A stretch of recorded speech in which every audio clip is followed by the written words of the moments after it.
राधे राम राम। भक्तों, आज सुनते हैं बृहस्पतिवार व्रत कथा। एक समय की बात है, भारतवर्ष में एक राजा राज्य करता था। वह बड़ा ही प्रतापी और दानी था। वह नित्य प्रति मंदिर में दर्शन करने जाता था। वह ब्राह्मण और गुरु की सेवा किया करता था। उसके दरवाजे से कोई भी निराश होकर नहीं लौटता था तथा वह प्रत्येक गुरुवार को व्रत रखता एवं पूजन करता था। हर एक दिन गरीबों की सहायता करता था, परंतु यह सब बातें उसकी रानी को अच्छी नहीं लगती थी। वह न व्रत करती थी और न ही किसी को एक पैसा दान में देती थी तथा राजा से भी ऐसा करने को मना करती थी। एक समय की बात है, राजा शिकार खेलने वन को गया हुआ था। घर पर रानी और उसकी दासी थी। उस समय गुरु बृहस्पति देव एक साधु का रूप धारण कर राजा के दरवाजे पर भिक्षा मांगने गए। रानी से भिक्षा मांगी तो रानी कहने लगी, हे साधु महाराज, मैं इस दान और पुण्य से तंग आ गई हूँ। मेरे से तो घर का कार्य ही समाप्त नहीं होता। इस कार्य के लिए तो मेरे पति देव ही बहुत हैं।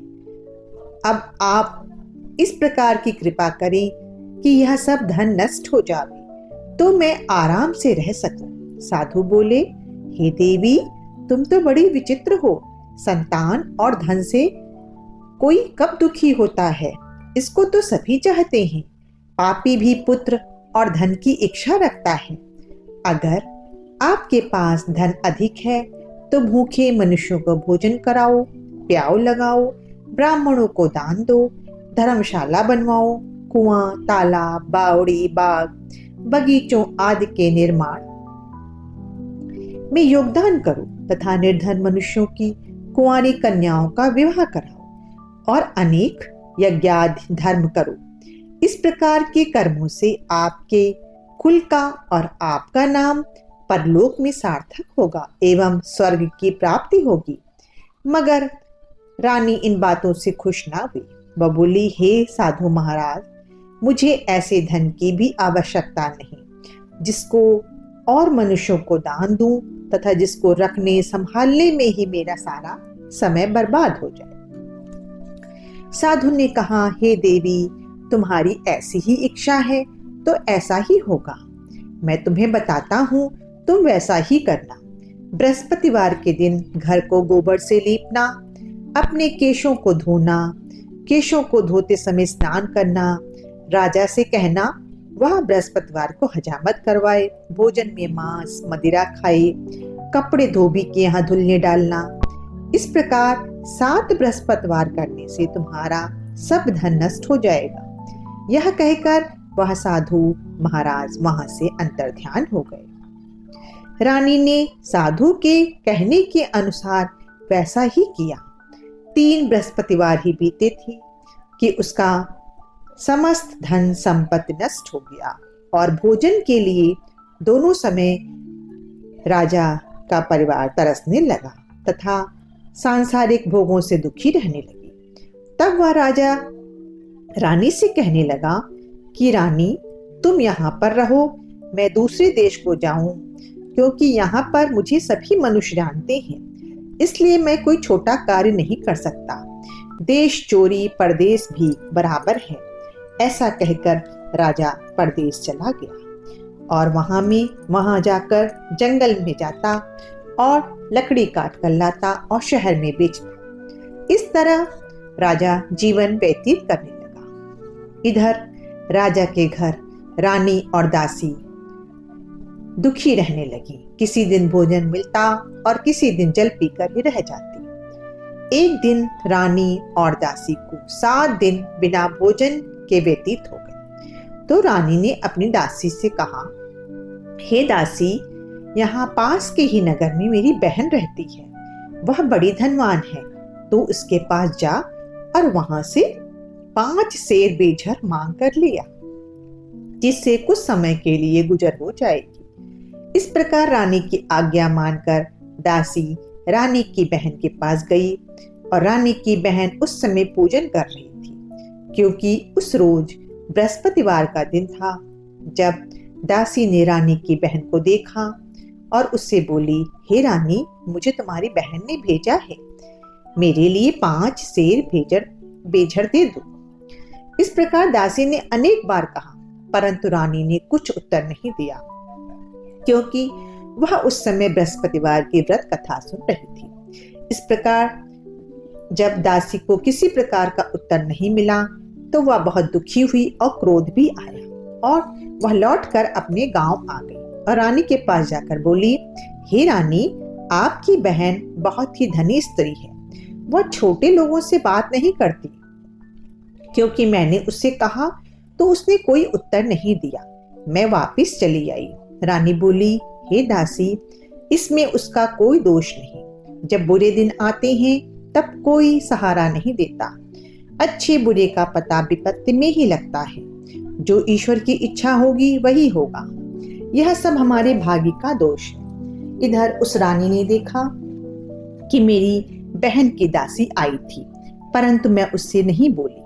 इससे वह बहुत दुखी हुई होगी। यह सोचकर, कथा को सुनकर और विष्णु भगवान का पूजन समाप्त कर वह अपनी बहन के घर चल दी और आकर अपनी बहन से बोली, हे बहन, मैं बृहस्पतिवार का व्रत कर रही थी, तुम्हारी दासी गई, परंतु जब तक कथा होती है तब तक ना उठते हैं ना बोलते हैं, इसलिए मैं कुछ ना बोली। कहो दासी, क्यों गई थी? रानी बोली, बहन, हमारे पास अनाज नहीं था। वैसे तुमसे कोई बात छिपी नहीं है, इस कारण मैंने दासी को तुम्हारे पास 5 सेर बेझर लेने के लिए भेजा था। रानी बोली, बहन देखो, बृहस्पति भगवान सबकी मनोकामना पूर्ण करते हैं। देखो, शायद तुम्हारे घर में अनाज रखा हो। इस प्रकार का वचन जब रानी ने सुना तो घर के अंदर गई। वहां उसे एक घड़ा बेझर का भरा मिल गया। तब वह रानी और दासी बहुत खुश हुई और दासी कहने लगी, हे रानी, देखो, वैसे हमको जब कुछ नहीं मिलता तो हम रोज ही व्रत करते हैं। अगर इनसे व्रत की विधि और कथा पूछ ली जाए तो हम लोग भी व्रत किया करें। तब उस रानी ने अपनी बहन से पूछा, हे बहन, बृहस्पतिवार के व्रत में क्या करते हैं? तो उसने बताया कि बृहस्पतिवार के व्रत में चना की दाल, मुनक्का से विष्णु भगवान का केले की जड़ में पूजन किया जाता है तथा दीपक जलाकर पीला भोजन करें तथा कहानी सुने। इस प्रकार करने से गुरु भगवान प्रसन्न होते हैं, अन्न, पुत्र, धन देते हैं, मनोकामना पूर्ण करते हैं। इस प्रकार रानी और दासी दोनों ने निश्चय किया कि बृहस्पति भगवान का पूजन जरूर करेंगे। 7 रोज बाद जब बृहस्पतिवार आया तो उन्होंने व्रत रखा। गुड़साल में जाकर दासी चना गुड़ बीन लाई तथा उसकी दाल से केले की जड़ तथा विष्णु भगवान का पूजन किया। अब पीला भोजन कहाँ से आवे? बेचारी बड़ी दुखी हुई, परंतु उन्होंने व्रत किया था, इस कारण गुरु भगवान प्रसन्न थे और 2 थालों में सुंदर पीला भोजन लेकर आ गए और दासी से बोले, हे दासी, यह तुम्हारे और रानी के लिए भोजन है, तुम दोनों ये भोजन ग्रहण कर लो। दासी भोजन पाकर बड़ी प्रसन्न हुई और जाकर रानी से बोली, रानी, लो, मैं भोजन ले आई। रानी को इस विषय में कुछ पता नहीं था, इसलिए वह दासी से बोली, तू ही भोजन कर, क्योंकि तू हमारी व्यर्थ में हंसी उड़ाती है। दासी बोली, एक महात्मा भोजन दे गए हैं। रानी कहने लगी, वह भोजन तेरे लिए आया होगा, तू ही भोजन कर। दासी ने कहा, वह महात्मा हम दोनों को 2 थालों में भोजन दे गए हैं, इसलिए हम और तुम दोनों ही साथ साथ भोजन करेंगे। इस प्रकार रानी और दासी दोनों ने गुरु भगवान को नमस्कार किया और पीला भोजन किया। अब वह प्रत्येक बृहस्पतिवार को गुरु भगवान का व्रत करती और विष्णु भगवान का पूजन करती। बृहस्पति भगवान की कृपा से रानी और दासी के पास धन हो गया। फिर रानी उसी प्रकार से आलस करने लगी। तब दासी बोली, देखो रानी, तुम पहले भी इसी प्रकार आलस करती थी, तुम्हें धन को रखने में कष्ट होता था, इसी कारण सभी धन नष्ट हो गया। अब गुरु भगवान की कृपा से धन मिला है तो तुम्हें आलस त्यागना होगा। बड़ी मुसीबतों के बाद हमने ये धन पाया है, इसलिए हमें दान पुण्य करना चाहिए तथा भूखे मनुष्यों को भोजन कराना चाहिए, प्याऊ लगवाना चाहिए, ब्राह्मणों को दान देना चाहिए, कुआं, तालाब, बावड़ी आदि का निर्माण करना चाहिए, मंदिर, पाठशाला बनवाकर दान देना चाहिए, कुंवारी कन्याओं का विवाह करवाना चाहिए, धन को शुभ कार्यों में खर्च करना चाहिए, जिससे कुल का यश बढ़ेगा तथा स्वर्ग की प्राप्त होगी। तब रानी ने इसी प्रकार के कर्म करने प्रारंभ किए और उसका यश काफी फैलने लगा। एक दिन रानी और दासी विचार करने लगी कि राजा ना जाने किस दशा में होंगे, उनकी कोई खोज खबर नहीं है। गुरु भगवान से उन्होंने प्रार्थना की और भगवान ने रात्रि में राजा को स्वप्न में कहा, हे राजा उठ, तेरी रानी तुझको याद करती है, अपने देश को चला जा। राजा प्रातः काल उठा और विचार करने लगा, स्त्री जाति खाने और पहनने की ही साथी होती है, पर भगवान की आज्ञा मानकर वह अपने नगर को चलने के लिए तैयार हुआ। इससे पूर्व जब राजा परदेश चला गया था तो परदेश में दुखी रहने लगा था। प्रतिदिन जंगल में से लकड़ी बीन कर लाता, उन्हें शहर में बेचकर अपने दुखी जीवन को बड़ी कठिनता से व्यतीत करता था। एक दिन राजा दुखी होकर अपनी पुरानी बातों को याद करके रोने लगा। तब उस जंगल में बृहस्पति देव एक साधु के रूप धारण करके आए और राजा के पास आकर बोले, ए लकड़हारे, तुम इस सुनसान जंगल में किस चिंता में बैठे हो, मुझको बतलाओ। यह सुन राजा के नेत्रों में जल भर आया और साधु को वंदना कर बोला, हे प्रभु, आप सब कुछ जानने वाले हो। इतना कहकर साधु को उसने संपूर्ण कहानी सुना दी। महात्मा बड़े दयालु थे। वे राजा से बोले, हे राजा, तुम्हारी स्त्री ने बृहस्पति देव का अपराध किया था, जिस कारण तुम्हारी यह दशा हुई। अब तुम किसी प्रकार की चिंता मत करो, भगवान तुम्हें पहले से अधिक धन देंगे। देखो, तुम्हारी स्त्री ने बृहस्पतिवार का व्रत प्रारंभ कर दिया है और तुम मेरा कहा मानकर बृहस्पतिवार को व्रत करके चने की दाल, गुड़, जल को लोटे में डालकर केले का पूजन करो, फिर कथा कहो और सुनो। भगवान तुम्हारी सभी मनोकामनाओं को पूर्ण करेंगे। साधु को प्रसन्न देकर राजा बोले, हे प्रभु, मुझे लकड़ी बेचकर इतना पैसा नहीं मिलता जिससे भोजन करने के उपरांत कुछ बचा सकूं। मैंने रात्र में अपनी रानी को व्याकुल देखा है, मेरे पास कुछ भी नहीं जिससे उसकी खबर मंगा सकूं, और फिर मैं कौन सी कहानी कहूं, यह मुझको कुछ भी मालूम नहीं। साधु ने कहा, हे राजा, तुम किसी बात की चिंता मत करो। बृहस्पतिवार के दिन तुम रोजाना की तरह लकड़ियां लेकर शहर को जाओ। तुमको रोज से दुगना धन प्राप्त होगा, जिससे तुम भली भांति भोजन कर लोगे तथा बृहस्पति देव की पूजा का सामान भी आ जाएगा। बृहस्पतिवार व्रत की कथा इस तरह से है। प्राचीन काल में एक ब्राह्मण था। वह बहुत ही निर्धन था, उसकी कोई संतान नहीं थी। उसकी स्त्री बहुत मलिनता के साथ रहती थी। वह न स्नान करती थी, न किसी देवता का पूजन करती थी। प्रातः काल उठते ही वह सर्वप्रथम भोजन करती, बाद में कोई अन्य कार्य करती। इससे ब्राह्मण देवता बड़े दुखी थे। बेचारे बहुत कुछ कहते, किंतु उसका कोई परिणाम न निकलता। भगवान की कृपा से ब्राह्मण की स्त्री के एक कन्या रूपी रत्न पैदा हुआ।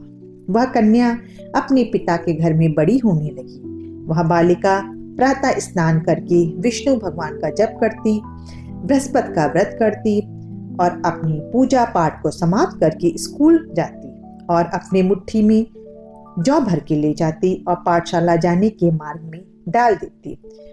जब वही जौ स्वर्ण के हो जाते तो लौटते समय उनको बीनकर घर ले आती। एक दिन बालिका सूप में उन सोने के जौ को फटक कर साफ कर रही थी। उसकी माँ ने देखा तो बोली, हे बेटी, सोने के जौ को फटकने के लिए सोने का सूप भी होना चाहिए। दूसरे दिन गुरुवार था। उस कन्या ने व्रत रखा, बृहस्पति देव से प्रार्थना करी, हे प्रभु, मैंने आपकी पूजा सच्चे मन से की हो तो मुझे एक सोने का सूप दीजिए। बृहस्पति देव ने उसकी प्रार्थना स्वीकार कर ली। रोजाना की तरह वह कन्या जौ फैलाते हुए जाने लगी। जब लौटकर जौ बीन रही थी तो बृहस्पति देव की कृपा से उसे सोने का सूप मिला। उसे वह अपने साथ घर ले आई और उससे जौ साफ करने लगी, परंतु उसकी माँ का वही ढंग रहा। एक दिन की बात है, वह कन्या सोने के सूप में सोने के जौ साफ कर रही थी। उसी समय उस शहर का राजपुत्र वहां से निकला। वह कन्या के रूप और कार्य को देखकर उस पर मोहित हो गया तथा घर पर आकर बीमारी का बहाना बनाकर लेट गया। राजा को जब इस बात का पता चला तो उन्होंने मंत्रियों को पुत्र के पास भेजा और बोले, बेटा तुम्हें किस बात का कष्ट है, मुझे बताओ। बेटे ने कहा, मुझे कोई कष्ट नहीं है, बस मुझे उसी लड़की से विवाह करना है जो सोने के सूप में सोने के जौ को साफ कर रही थी। यह सुन राजा आश्चर्य में पड़ गया और बोला, बेटा इस तरह की कन्या का पता तुम ही बताओ, मैं उसके साथ तुम्हारा विवाह अवश्य करा दूंगा। राजकुमार ने उस लड़की के घर का पता बतलाया। मंत्री उस कन्या के घर गए और ब्राह्मण की कन्या का विवाह राजकुमार के साथ संपन्न हो गया। कन्या के घर से जाते ही पहले की भांति उस ब्राह्मण के घर में गरीबी का निवास हो गया। अब भोजन के लिए भी अन्न बड़ी मुश्किल से मिलता। एक दिन दुखी होकर ब्राह्मण अपनी पुत्री के पास गए। बेटी ने पिता की दुखी अवस्था को देखा और अपनी माँ का समाचार पूछा। तब ब्राह्मण ने सभी हाल कहा। कन्या ने बहुत सा धन देकर अपने पिता को विदा किया। इस तरह ब्राह्मण का कुछ समय सुखपूर्वक व्यतीत हुआ। कुछ दिन बाद फिर वही हाल हो गया। ब्राह्मण फिर अपनी कन्या के यहाँ गया और सभी हाल कहा। तो लड़की बोली, हे पिताजी, आप माता जी को यहाँ लिवा लाओ, मैं उन्हें ऐसी विधि बता दूंगी जिससे गरीबी दूर हो जाएगी। वह ब्राह्मण देवता अपनी स्त्री को साथ लेकर पहुंचे तो पुत्री ने अपनी माँ को समझाने लगी, हे माँ, तुम प्रातःकाल उठकर प्रथम स्नान आदि करके विष्णु भगवान का पूजन करो तो सब दरिद्रता दूर हो जाएगी। परंतु उसकी माँ ने एक भी बात नहीं मानी और प्रातःकाल उठकर अपनी पुत्री के बच्चों का जूठन खा लेती थी। एक दिन उसकी पुत्री को बहुत गुस्सा आया और एक रात कोठरी से सभी सामान निकालकर अपनी माँ को उसमें बंद कर दिया और प्रातःकाल निकालकर स्नान आदि करा के पूजा पाठ करवाया तो उसकी माँ की बुद्धि ठीक हो गई और फिर प्रत्येक बृहस्पति को वो व्रत करने लगी। इस व्रत के प्रभाव से उसकी माँ भी बहुत धनवान तथा पुत्रवती हो गई और बृहस्पति जी के प्रभाव से स्वर्ग को प्राप्त हुई तथा वह ब्राह्मण भी सुख पूर्वक इस लोक के सुख को भोगकर स्वर्ग को प्राप्त हुए। इस तरह कहानी कहकर देवता साधु देवता वहां से लोप हो गए। धीरे धीरे समय व्यतीत होने लगा। फिर वही बृहस्पति का दिन आया। राजा जंगल से लकड़ी काटकर किसी शहर में बेचने गया। उसे उस दिन और अधिक धन मिला। राजा ने चना गुड़ आदि लाकर बृहस्पति का व्रत किया। उस दिन से उसके सभी क्लेश दूर हो गए। परंतु जब दोबारा गुरुवार का दिन आया तो बृहस्पति का व्रत करना भूल गया। इस कारण बृहस्पति भगवान नाराज हो गए।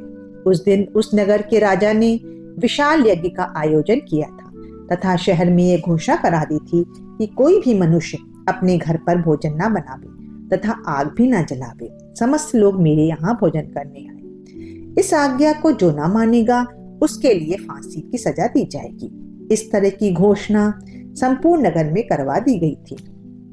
राजा की आज्ञा अनुसार शहर के सभी लोग भोजन करने गए, लेकिन लकड़हारा कुछ देर से पहुंचा, इसलिए राजा ने उसको अपने साथ ले गए और ले जाकर भोजन करा रहे थे। तभी रानी की दृष्टि खूंटी पर पड़ी जिस पर उसका हार लटका हुआ था। वो वहां पर दिखाई नहीं दिया। रानी ने सोचा कि मेरा हार इसी मनुष्य ने चुरा लिया है। उसी समय पुलिस बुलाकर उसको जेल में डलवा दिया। जब राजा जेल खाने में गया तब बहुत दुखी होकर विचार करने लगा कि ना जाने कौन से पूर्व जन्म के कर्म से मेरे लिए इतने दुख प्राप्त हुए हैं। उसी समय उसको साधु की याद कर आई जो जंगल में उसको मिला था। उसी समय तत्काल बृहस्पति देव साधु के रूप में प्रकट हो गए और उसकी दशा को देखकर कहने लगे, हे मूर्ख, तूने बृहस्पति देवता की कथा नहीं की इसी कारण तुझे दुख प्राप्त हुआ है। अब चिंता मत कर। बृहस्पतिवार के दिन जेल खाने के दरवाजे पर 4 पैसे मिलेंगे। तू उससे बृहस्पति देव की पूजा करना तथा तेरे सभी कष्ट दूर हो जाएंगे। बृहस्पतिवार के रोज उसे 4 पैसे मिले। राजा ने कथा कही।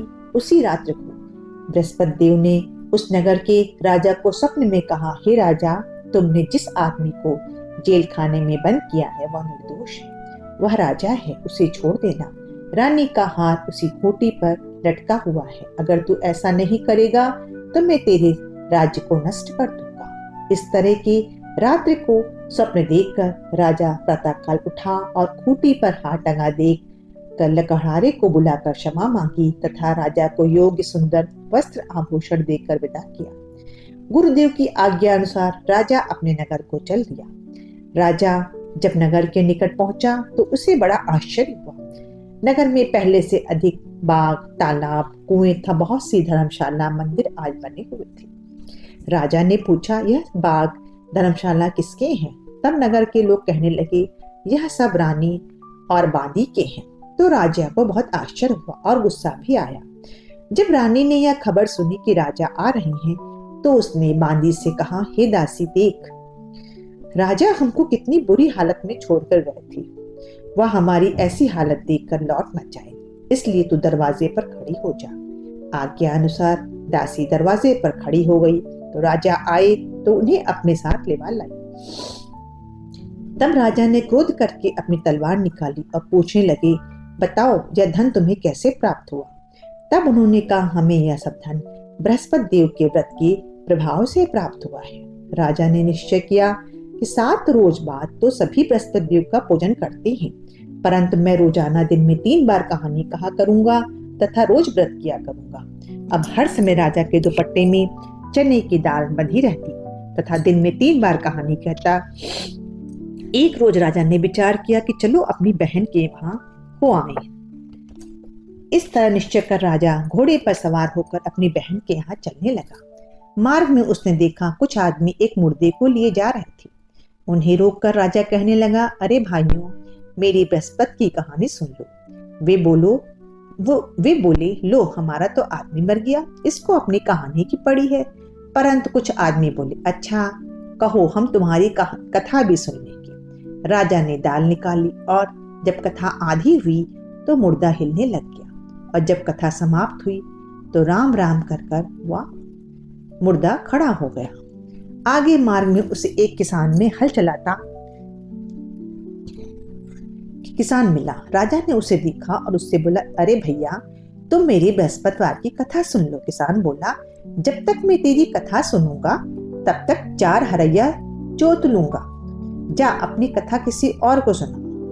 इस तरह राजा आगे चलने लगा। राजा के हटते ही बैल पछाड़ खाकर गिर गए तथा उसके पेट में बहुत जोर से दर्द होने लगा। उसी समय उसकी माँ रोटी लेकर आई। उसने जब यह देखा तो अपने पुत्र से सारा हाल पूछा तो बेटे ने सभी हाल कह दिया।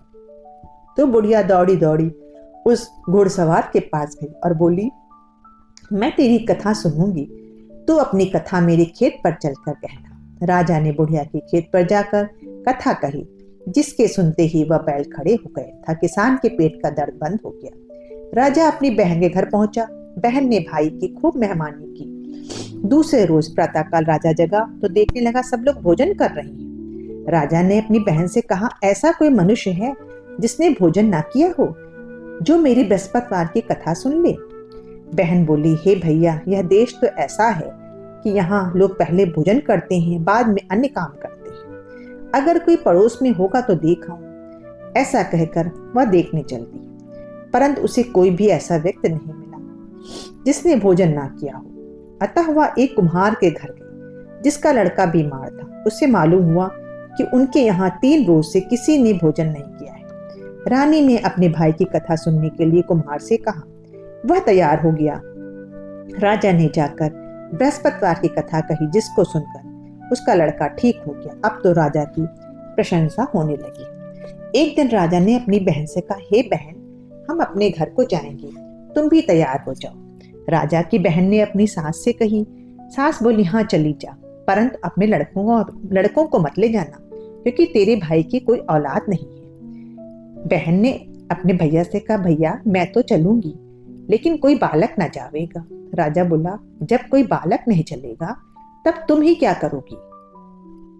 बड़ा दुखी होकर राजा अपने नगर को लौट आया। राजा ने अपनी रानी से कहा, हम निर्वंशी राजा हैं, हमारा मुंह देखने का धर्म नहीं, और कुछ भोजन आदि नहीं किया। रानी बोली, हे प्रभु, बृहस्पति देव ने हमें सब कुछ दिया है, हमें औलाद अवश्य देंगे। और उसी रात बृहस्पति देव ने राजा को स्वप्न में कहा, हे राजा उठ, सभी सोच को त्याग दे, तेरी रानी गर्भ से है। राजा को यह सुनकर बड़ी खुशी हुई। 9वें महीने में उसके गर्भ से एक सुंदर पुत्र पैदा हुआ। तब राजा बोला, हे रानी, स्त्री बिना भोजन के रह सकती है, बिना कहे नहीं रह सकती। जब मेरी बहन आवे तुम उससे कुछ मत कहना। रानी ने कहा, ठीक है। लेकिन जब राजा की बहन ने यह शुभ समाचार सुना तो वह बहुत खुश हुई था, बधाई लेकर अपने भाई के वहां आई। तभी रानी ने कहा, घोड़ा चढ़कर आई तो नहीं, गधा चढ़ी आई। राजा की बहन बोली, भाई मैं इस प्रकार न कहती तो तुम्हें औलाद कैसे मिलती। बृहस्पति देव ऐसे ही हैं, जैसे जिसके मन में कामना है सभी की पूर्ण करते हैं। जो सद्भावना पूर्वक बृहस्पति का व्रत करता है एवं कथा पढ़ता है अथवा सुनता है, दूसरों को सुनाता है, बृहस्पति देव उसकी सभी मनोकामनाएं पूर्ण करते हैं। भगवान बृहस्पति देव सबकी रक्षा करते हैं। संसार में सद्भावना से भगवान जी का पूजन व्रत सच्चे हृदय से करते हैं तो उनकी सभी मनोकामनाएं पूर्ण करते हैं। जैसी सच्ची भावना से रानी और राजा ने उनकी कथा का गुणगान किया तो उनकी सभी इच्छाएं बृहस्पति देव जी ने पूर्ण की। इसलिए सब कथा सुनने के बाद प्रसाद लेकर जाना चाहिए। हृदय से उनका मनन करते हुए जयकारा बोलने चाहिए। बोलिए बृहस्पति भगवान जी की जय।